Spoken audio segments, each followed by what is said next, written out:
একটা বিড়ালকে তুমি যত ভালো খাবার দাও না কেন, ইঁদুর দেখলে লোভ সামলাতে পারবে না। তেমনি তুমি তাকে যতই ভালোবাসো না কেন, তোমার থেকে ভালো কাউকে পেলে সে তোমাকে ছেড়ে চলে যাবে।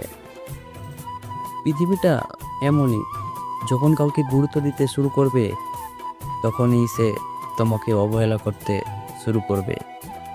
আর যখন গুরুত্ব দেবে না তখন বলবে তুমি স্বার্থপর। জীবনে কখনো কাউকে পাওয়ার জন্য কাঁদবে না, কারণ যার জন্য কাঁদবে সে কখনোই তোমার হবে না। আর যে তোমার হবে সে কখনোই তোমাকে কাঁদতে দেবে না।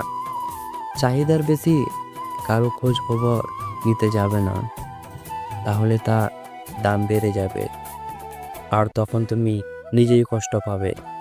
দুঃখ তো জীবনে থাকবে, তবে সুযোগ পেলে নিজেকেও হাসি খুশি আনন্দে রাখা দরকার, কারণ নিজের আত্মাকেও কষ্ট দেওয়া একটা মহাপাপ।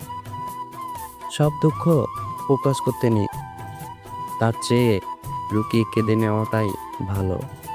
জীবন অনেকটা বইয়ের পাতার মতো, প্রতিটা পাতায় কিছু না কিছু লেখা আছে। খুশি হতে পারে, আবার বেদনাও হতে পারে। এরকম ভিডিও পেতে আমার ইউটিউব চ্যানেলে গিয়ে অবশ্যই সাবস্ক্রাইব করবেন, আর হ্যাঁ, লাইক শেয়ার করতে ভুলবেন না। ধন্যবাদ।